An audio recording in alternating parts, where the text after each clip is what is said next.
District collector है, ये post पे अगर आपको जाना है या बड़े डिफेंस सर्विस में जाना है, कस्टम्स में, एक्साइज में, आजकल तो लड़कियां हर फील्ड पे अपने जमा रही है क्या या तो इसलिए तो ये करियर में अगर परस्यू करना है तो अगर इसी डायरेक्शन में आपको जाना है, इसी डायरेक्शन में आपका करियर परस्यू करना है सिविल सर्विसेज स्पेशली, तो आपको आर्ट्स चुनना बहुत ज़रूरी है।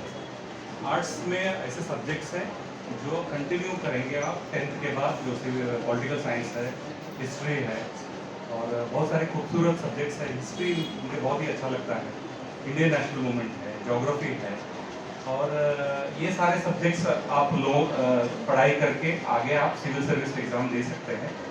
और आजकल सिविल सर्विस एग्ज़ाम पास करना बहुत आसान हो गया है। जैसे मैंने पास किया था 1998 में, 98 बैच में, तो उस टाइम पे क्या था, 2 ऑप्शनल सब्जेक्ट थे। ऑप्शनल सब्जेक्ट मतलब जो ये सब्जेक्ट है, हिस्ट्री है, ज्योग्राफी है, पॉलिटिकल साइंस है, एंथ्रोपोलॉजी है, medical science, engineering subjects, mathematics, zoology, botany, ये सारे ऑप्शनल सब्जेक्ट्स है। सो ऐसे 2 ऑप्शन लेना पड़ता था हमारे टाइम पे। इसके अलावा जनरल स्टडीज़ के पेपर होते थे 3 और उसके बाद एक ऐसे 200 मार्क्स का ऐसे राइटिंग होता था, जो कॉम्प्रहेंसिव ऐसे राइटिंग। तो आजकल क्या हो गया है, सब्जेक्ट 2 के बदले एक ही देना है आपको। देखिए कितना हल्का कर दिया गवर्नमेंट, एक सब्जेक्ट करना है आपको सिर्फ। और लोग ऐसे सब्जेक्ट चुन रहे हैं जो ग्रेजुएशन में पढ़े हैं और सिविल सर्विसेज में प्रीलिम्स में भी वही सब्जेक्ट है और मेंस में भी वो सब्जेक्ट। तो एक सब्जेक्ट में अगर आप मास्टरी करोगे तो आउट ऑफ 600 510 मार्क्स तो आपको स्कोर आराम से करेंगे और बाकी के दो कुल मिला के 400 मार्क्स मिल गए तो आप IAS बन गए। तो ये उसका एक्चुअली ट्रिक होता है, एक ऑप्शनल सब्जेक्ट में आप सबसे अच्छा मार्क्स स्कोर करना ज़रूरी है। अब इंजीनियरिंग करने वाले, मैथमेटिक्स वाले क्यों क्वालिफाई होते हैं, इसलिए कि वो लोग एक ही सब्जेक्ट में आउट ऑफ 600 550 तक स्कोर करते हैं, लेकिन उनका बाकी स्कोर कम रहते हैं। जनरल स्टडीज़ में वो 200 मार्क्स, 180 ऐसा लेवल। जैसे आपका स्कोर 900 क्रॉस करेगा, आपका रैंक ऊपर आ जाएगा, क्योंकि इंटरव्यू में आपको 300 मार्क्स रहते हैं। 300 में आपको 150 180 ऐसे मार्क्स मिलेंगे आपको, automatically you will get a good rank and you will get a good job. IPS तक, IPS, IFS, IAS, accounts and audit service, central excise, यहाँ तक कि commissioner for Andaman and Nicobar, that is also very good. Group A and group B services, जो बहुत अच्छे आपको जिंदगी भर सिक्योर्ड सर्विसेज मिलेगा। तो ये हो गया आर्ट्स सेक्शन वालों के करियर के लिए। इसके अलावा आर्ट्स सेक्शन वाले UPSC क्लियर नहीं कर पाएंगे, वो नहीं करना चाहते हैं, तो एकेडमिक साइड वो जा सकते हैं। BA से आप मास्टर्स कर सकते हैं, फिर उसके बाद आप MPhil कर सकते हैं। MPhil करके आप एक एलिजिबिलिटी टेस्ट होता है, NEET, नेशनल एलिजिबिलिटी टेस्ट, नहीं तो SET, स्टेट एलिजिबिलिटी टेस्ट। अगर ये इनमें से कोई एग्जाम आप क्लियर करेंगे, एंट्रेंस एग्जामिनेशन, आप लेक्चर पोस्ट के लिए क्वालिफाई होते हैं, तो ऑटोमेटिकली PU कॉलेज के लिए आप लेक्चरर पोस्ट के लिए अप्लाई कर सकते हैं और जॉब मिलेगा। और प्रमोशन होते होते आप assistant professor, associate professor, professor, head of the department, फिर जहाँ तक कि डीन भी बन सकते हैं, वाइस चांसलर भी बन सकते हैं। तो ये आपका एकेडमिक साइड करियर होता है। फिर अभी हो गया आर्ट्स का, अभी हो गया रहेगा कॉमर्स। तो कॉमर्स वाले क्या करेंगे, ये पैसे का लेन देन करना होता है इनको, ये इम्पोर्टेंट है। अकाउंटेंसी है, चार्टर्ड अकाउंटेंट बन सकते हैं। उसके बाद इकोनॉमिक्स, इसमें बहुत ही इम्पोर्टेंट सब्जेक्ट है। मैं हर किसी को एम्फसाइज करता हूँ, इकोनॉमिक सब्जेक्ट जो है वो हमारे इंडिया में बहुत कम लोग पढ़ते हैं। आप इकोनॉमिक्स में मास्टर्स करने अगर ओवरसीज जाएंगे, ओवरसीज जैसे फॉरेन कंट्रीज, फॉरेन यूनिवर्सिटीज़ में पढ़ेंगे इकोनॉमिक्स में, तो आपको बहुत अच्छे अच्छे पोस्ट मिलेंगे, यूनाइटेड नेशंस में, यूनेस्को में और अलग अलग कंट्रीज़ में आपको जाने को मिलेगा, सर्विस करने को मिलेगा। अगर आप यूनाइटेड नेशंस से जुड़े हैं एज एन इकोनॉमिस्ट और इकोनॉमिक फाउंडेशन की तरफ से आप कुछ काम कर रहे हैं फंड रेजिंग के, तो आपको बहुत ही अच्छा करियर उसमें बिल्ड कर सकते हैं। आप सब लोग एक ही एंगल में सोचते हैं कि मैं कॉमर्स लूँगी या लूँगा, फिर BCom करूँगा, MCom करूँगा, चार्टर्ड अकाउंटेंसी पास करूँगा और अपना दुकान खोल के बैठ जाऊँगा, कंसल्टेंसी, करेक्ट। नहीं तो एक अकाउंटेंट के पास बैठ के आप रिटर्न्स फाइल करते रहो, इंडिविजुअल रिटर्न्स, कॉर्पोरेट कंपनी का रिटर्न्स, सबको फ़ोन करते तुम्हारा देना तुम्हारा देना तुम्हारा देना, तो यही हो जाता है। तो इससे अच्छा कि आपको थोड़ा सोचने का तरीका आपका बदलना होगा, ये है। और एक इम्पोर्टेंट बात क्या है कि आगे चल के, जैसे अभी आप 9th-10th में हो, शायद 10 साल के बाद जैसे आप डिग्री वगैरह कंप्लीट करेंगे, तो इंडिया में या ग्लोबली जॉब्स बहुत कट डाउन हो जाएंगे, जॉब्स कम होते जाएंगे। क्यों? आप कोई बता सकता है क्यों कम होगा?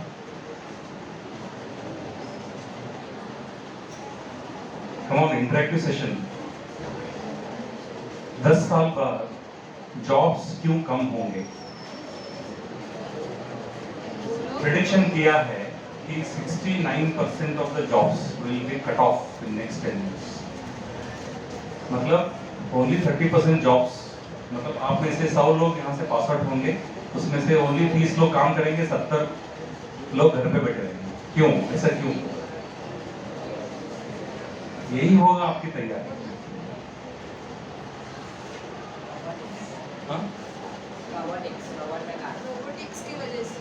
Very good, partially is correct. Robotics बोल रहा है, एक्चुअली ये है आर्टिफिशियल इंटेलिजेंस, करेक्ट, एआई। तो आर्टिफिशियल इंटेलिजेंस जैसे ये धीरे धीरे जॉब्स को मिटा रहा है, तो इसलिए आप लोगों को, चाहे वो आर्ट्स हो, कॉमर्स हो, साइंस हो, आपको मास्टरी करना है आर्टिफिशियल इंटेलिजेंस। इसके टूल्स हैं, टूल्स में भी आपको इसमें मास्टरी करना है, तभी आपको कोई हटा नहीं सकता। तो अगर आपको फ्यूचर में आपको ये करना है, अपने करियर को स्टेबलाइज करना है या कुछ कर दिखाना है, तो आपको आर्टिफिशियल इंटेलिजेंस का भी सहारा लेना पड़ता है, इर्रिस्पेक्टिव ऑफ योर ब्रांच और योर इंटरेस्ट। तो ये एक एस्पेक्ट है। तो ये हो गया कॉमर्स का, और कॉमर्स के अलावा, कॉमर्स हो गया, आर्ट्स हो गया, ये हो गया। इसके अलावा कोई डिफेंस है, नेवी है, मर्चेंट नेवी है, फिर कोई डिफेंस में जाना चाहता है, कोई स्पोर्ट्स में अपना करियर परस्यू करना चाहता है, तो वो भी ऑप्शन है। करियर ऑप्शन इसमें स्पोर्ट्स में भी है। स्पोर्ट्स में ऐसा है कि आप कोच बन सकते हैं, जैसे नेशनल कोच बन सकते हैं अगर आप कुछ एग्जाम्स क्लियर करेंगे। लड़कियां स्पेशली वुमन क्रिकेटर के अंपायर्स बन सकते हैं, ये बहुत आसान है। 1-2 एग्जाम क्लियर करना होता है और उंगली का इस्तेमाल करना होता है, आउट हो ना हो, बाकी तो आप टीवी में देखते हैं। तो वो भी बहुत बड़ा अच्छा करियर है, तो that is very important. Sports management, sports injuries management, physiotherapy, ये पैरेलल, मतलब एक हेल्थ केयर सेक्टर है, उसके पैरेलल करियर्स है। जैसे नर्सिंग है, बहुत सारे लोग शायद फ्यूचर नर्सेस होंगे, फ्यूचर डॉक्टर्स होंगे। नर्सिंग में आजकल बहुत ज़्यादा कंपटीशन हो गया है। नर्सिंग करेंगे तो उसके स्पेशलाइजेशन करना ज़रूरी है, जैसे OT nurse, operation theatre specialist होना ज़रूरी है। ऑपरेशन थिएटर में अलग अलग ऑपरेशन होते हैं, जैसे गायनेक होता है और न्यूरो सर्जरी होता है, अलग अलग सर्जरी होते हैं, इंस्ट्रूमेंट्स अलग हो जाते हैं। जो गायनेक ऑपरेशन में, सिजेरियन सेक्शन में जो इंस्ट्रूमेंट यूज़ करते हैं, वो इंस्ट्रूमेंट न्यूरो सर्जरी में नहीं करेंगे, अलग न्यूरो अलग होंगे, अलग रिट्रैक्टर्स होंगे, अलग प्रोसेस होंगे, अलग तरीके का ये होगा। तो ये एक नर्सेस के लिए करियर है, स्पेशलाइजेशन करना बहुत ज़रूरी हो जाता है। अगर आप बेसिक कोर्स करके अपना करियर रोक देंगे तो उससे कोई आपको फायदा नहीं होगा। इसलिए learning is a continuous process, आपको बहुत ज़्यादा पढ़ाई करना है, नॉलेज एक्वायर करना है, तभी आपका करियर बहुत अच्छा शेप में आएगा। कुछ लोगों को पायलट बनना है। अब इतना सब सुनने के बाद आप बोलेंगे अरे सर इतना सब सुने, अब जो होगा होगा देखा जाएगा। ऐसा भी नहीं होना चाहिए, आपको डिसाइड करना होगा। आपको डिसाइड करने के लिए आपके टीचर्स मदद करेंगे, करियर काउंसलर्स रहेंगे, या हम जैसे स्पीकर्स आएंगे, मोटिवेशन स्पीच करेंगे, तो आपको मालूम हो जाएगी कि हाँ ये भी है एक फील्ड। अभी हेल्थ सेक्टर में है, जो बीएससी करेंगे उसके आगे masters in science, masters science कर सकते हैं, कंप्यूटर एप्लीकेशन कर सकते हैं, artificial intelligence and data science, इसमें भी आप पढ़ सकते हैं, कंटिन्यू कर सकते हैं। जैसे CDM है, क्लिनिकल डेटा मैनेजमेंट है, फार्माकोविजिलेंस है, फार्मा इंडस्ट्री में ये जो करियर बना सकते हैं। इस सब के अलावा एक फील्ड है, वो है एंटरप्रेन्योरशिप। आप छोटे छोटे बिजनेस स्टार्ट कर सकते हैं, एंटरप्रेन्योर बन सकते हैं, 10 लोगों को आप काम दे सकते हैं। ऐसे छोटे मोटे बिजनेस भी बहुत सारे हैं जो गवर्नमेंट MSME के द्वारा आपको प्रमोट करती है। और आजकल बहुत ही एक बिजनेस बहुत ये हो रहा है, वो है import export business without any investment. कैसे करते हैं कि हमारे इंडिया में इतने सारे प्रोडक्ट्स हैं जो फॉरेन मार्केट रीच नहीं कर पाते, तो इसलिए आजकल इंपोर्ट एक्सपोर्ट एक IEC कोड लेना है और यहाँ का जो प्रोडक्ट है इसको लेबलिंग और पैकिंग नीटली करना है और एक्सपोर्ट करना है। तो फॉरेन कंट्रीज में है कुछ कंपनीज वो परचेज करके प्रोक्योरमेंट करके वो लोग वहाँ पे डिस्ट्रीब्यूट करते हैं, और ये करते करते एक पूरा कंट्री का इकोनॉमी बदल सकता है। जैसे बांग्लादेश में एक कंपनी है, कंपनी का नाम है वाटन। आप इसके बारे में पढ़िए। वाटन में आज 3 लाख पीपल काम करते हैं, 3 लाख से ज़्यादा लोग काम करते हैं, और ये एक ही कंपनी है जिसकी वजह से पूरा कंट्री का इकोनॉमी बदल गया है।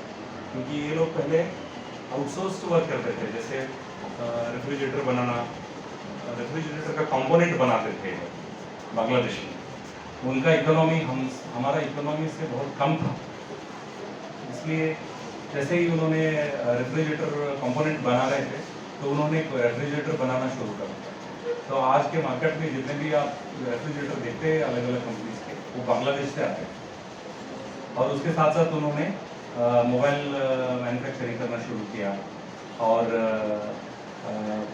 प्रेस आयरन्स, वॉशिंग मशीन, जो इलेक्ट्रॉनिक अप्लायंसेस है जितने भी हैं वो मैन्युफैक्चर कर करके सारे एशियन कंट्रीज को सप्लाई करके कॉस्ट इफेक्टिव रेट में, not cheap, cost effective price में करके एक कंट्री का उन्होंने इकोनॉमी बदल दिया। सो बीइंग एन एंटरप्रेन्योर अगर आप बनोगे तो आपका कंपनी का इकोनॉमिक ग्रोथ पे भी आपको कंट्रीब्यूट करने का एक मौका मिलेगा। एम्प्लॉयमेंट जनरेशन कर सकते हैं। एम्प्लॉयमेंट जनरेशन जानते हैं, आप 10 लोगों को काम दे सकते हैं, इससे एम्प्लॉयमेंट बढ़ेगा तो बिजनेस भी बढ़ेगा, प्रॉस्पेरिटी भी होगा, और इससे आपको ब्लेसिंग्स भी मिलेगा। तो एंटरप्रेन्योर बनना बहुत मुश्किल है, it's very breakthrough journey, बहुत ही डिफिकल्ट जर्नी होता है एंटरप्रेन्योर बनना। तो ये कैपेबिलिटी अगर आप में है तो कोई भी डिग्री कर लीजिए, एंटरप्रेन्योर बन सकते हैं। अगर आप एक ही सब्जेक्ट में अपने आप को एक्सपर्ट बना दोगे तो बहुत ही अच्छा आप आगे अपना करियर परस्यू कर सकते हैं। आप क्वेश्चन पूछ सकते हैं। के लिए लगता है अप्रोक्सीमेटली 3 मंथ्स में वो पहुंच जाएगा अफ्रीका में। तो अफ्रीका में वहाँ पे वो कंटेनर से उतार के वहाँ से तो ये जो मर्चेंट नेवी जो है करियर, इसमें वो शिप लोडिंग अनलोडिंग करना, शिप डायरेक्शंस लेके जाना, ये इसमें करियर है, वो आप परस्यू कर सकते हैं। लेकिन इसमें क्या है, आपका ज़्यादा से ज़्यादा समय आपको पानी में, समंदर में रहना पड़ेगा, बिताना पड़ेगा। You have to face many challenges and you have to stay away from family.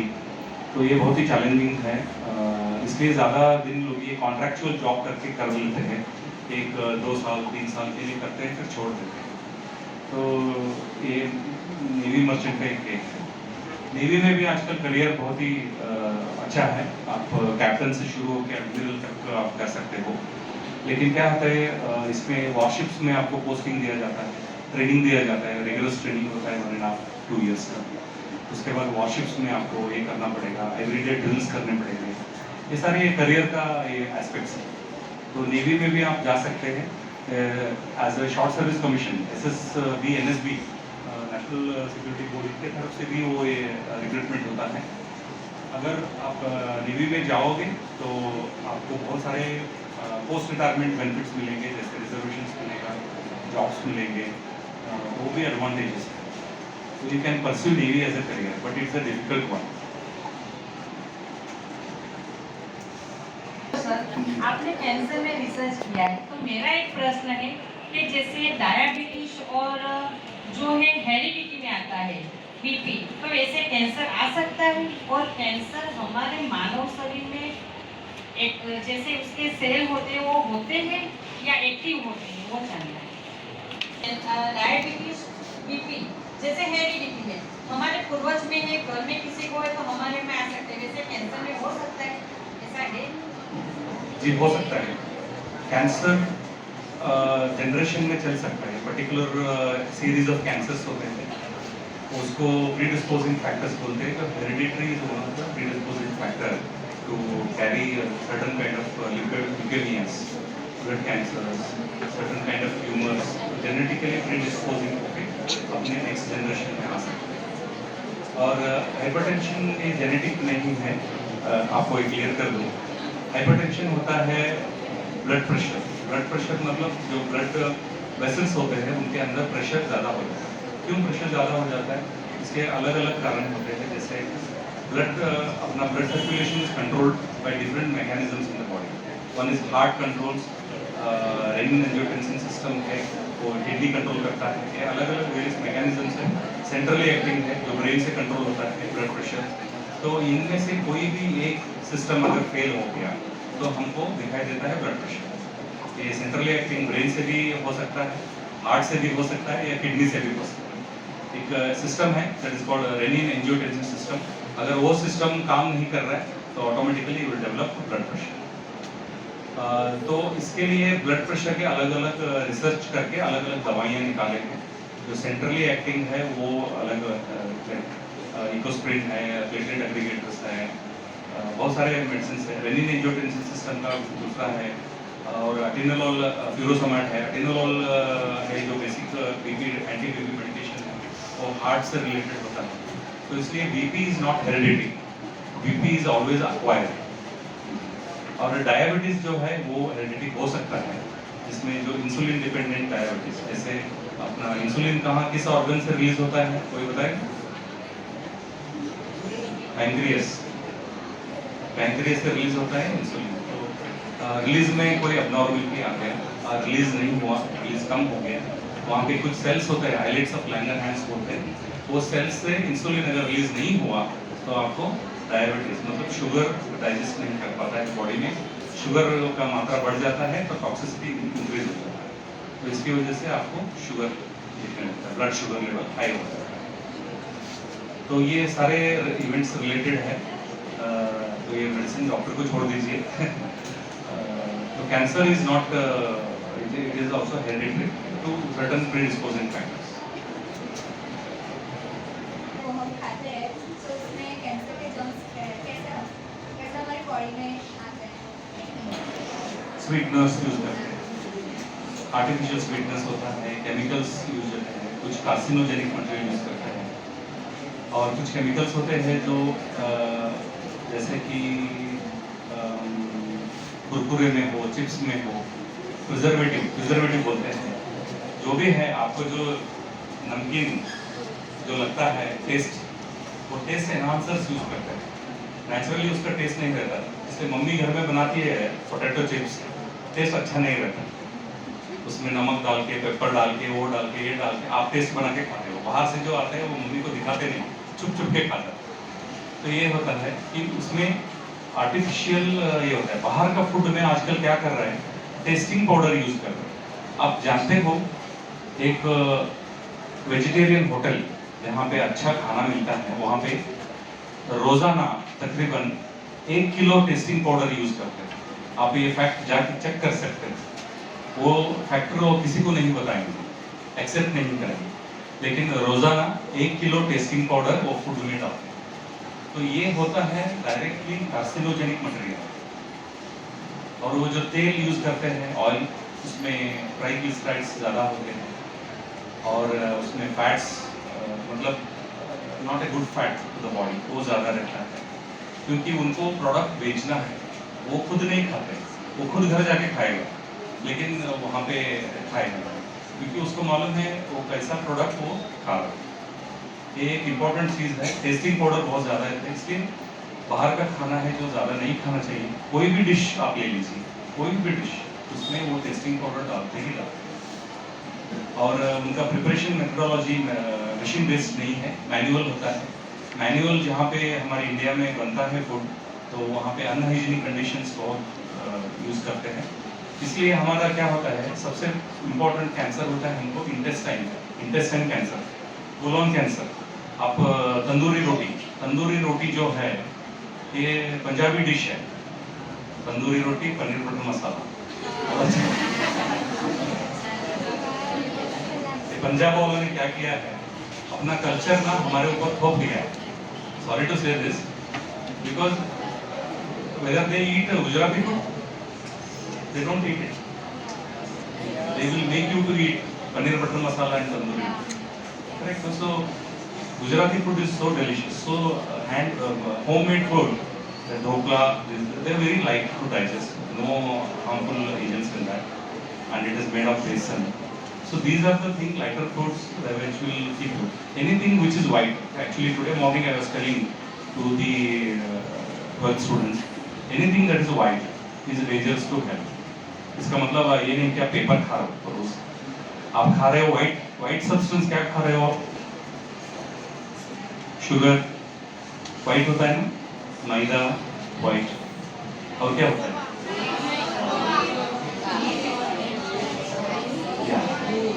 ये सारे व्हाइट W से शुरू होने वाले जो भी है, ये सारे हेल्थ के लिए क्या हुआ? व्हाइट टाइगर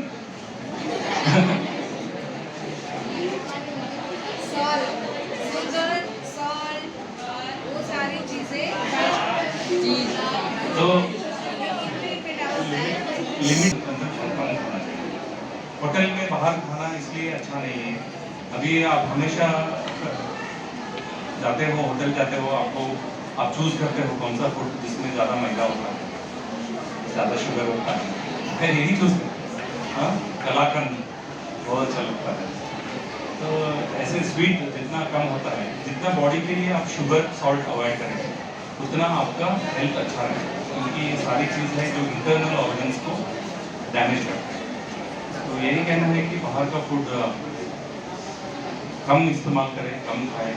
चाहे वो दिवाली के, आजकल क्या हो गया, दिवाली फेस्टिवल है, कोई भी फेस्टिवल है, आप बाहर से ही मंगवाते हैं, मिठाई बाहर से ही मंगवाते हैं, घर में बनाना दूर हो गया। घी के क्या बोलते हैं, पराठा और वहाँ का देसी घी, वहाँ का बनाया हुआ पराठा, तो ये कम हो गया है। आजकल बाहर का पराठा और क्या भैंस का दूध, भैंस का क्या घी, इससे हेल्थ डैमेजेस ज़्यादा हो। और खाने का एक पर्टिकुलर मॉडर्न पैटर्न होना चाहिए। अर्ली शाम को जल्दी खाना खाना, जल्दी खाना खाइए, जल्दी सो जाइए। This is also can keep you. Do exercise regularly, walking करना, थोड़ा जिम जाना, ये बहुत अच्छा होता है। और मैं देख रहा हूँ बहुत लोग स्पेक्स यूज कर रहे हैं, इतने कम उम्र में आप लोग स्पेक्स यूज कर रहे हैं, तो ये भी अच्छा नहीं है, क्योंकि आप अपने आइज को रेडिएशन, अल्ट्रावायलेट रेज को एक्सपोज कर रहे हैं, जैसे continuous use of mobile, laptops, TV screens, that is also damages the retina. तो better to avoid do some eye exercises. Eye exercise कोई करता है, कोई जानता है eye exercises? So have a look at the videos how to do eye exercise, YouTube videos, then do it every day. Okay, that is also very important to keep your eyes healthy. Carrot खाना तो हम भूल ही गए हैं। Yes. मैं chemo और radiation के process के बाद पेशेंट रिपोर्ट करवाना होता है, वो कुछ महीने के बाद क्यों करवाते हैं, तुरंत क्यों नहीं करवाते? प्रोसेस के बाद Chemo and radiation process. Okay. उसके बाद पेशेंट रिपोर्ट करवाना होता है, पेट स्कैन, Okay. वो कुछ महीने के बाद क्यों करवाते हैं, तुरंत क्यों नहीं करवाते? वो केमिकल होता है HLGF करके केमिकल होता है, वो केमिकल इंजेक्ट करेंगे, इंजेक्ट करके पेट स्कैन करेंगे। तो ये केमिकल क्या करता है, हमारे बॉडी में जहाँ पर कैंसर सेल्स एक्यूमुलेट हुए हैं, उस पर्टिकुलर एरिया में जाके radio, they are radioactive material that attaches to those particular cells, cancer cells, and accumulation जहाँ पे ज़्यादा है वो दिखाता है। फॉर एग्जाम्पल अगर मेटास्टेसिस जानते हैं, मेटास्टेसिस मतलब प्राइमरी कैंसर स्पॉट है, वहाँ से दूसरी जगह जाके कैंसर सेल बस जाता है। अभी समझिए आपको यहाँ पे गले में कैंसर है, तो यहाँ का जो कैंसर सेल होता है वो ब्लड सेल्स, ब्लड में माइग्रेट होके बोन में, यहाँ पैर के बोन में जाके लॉज होता है, वहाँ बैठ जाता है। तो हमको मालूम नहीं होता कि वो वहाँ पे पैर में, हम तो गले का ही देख रहे हैं, इसका ही स्कैन कर रहे हैं। तो इसलिए पेट स्कैन में क्या होता है, जो इंजेक्ट करते हैं केमिकल, वो केमिकल रेडियो ऑक्लूसेंट होता है, उसकी वजह से वो जहाँ जहाँ कैंसर सेल है वो दिखाता है। तो हमको मालूम हो जाता है कि यहाँ पे वो ऑलरेडी है, तो उस पार्ट को, पर्टिकुलर पार्ट को हम रेडिएशन थेरेपी देके उसको हटाते हैं। It is basically killing, identifying the accumulation of cancer cells in particular area and kill them.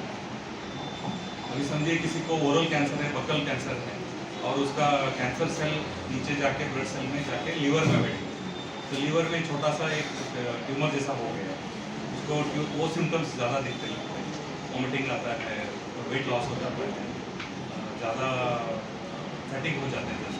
तो ऐसी सिम्टम्स जब आते हैं तो स्कैन करवा के, रिपीटेड स्कैन करवा के हमको देखना पड़ता है कि एक पेशेंट को completely declare cancer free declare करना impossible, almost near to impossible, it will take almost some few years.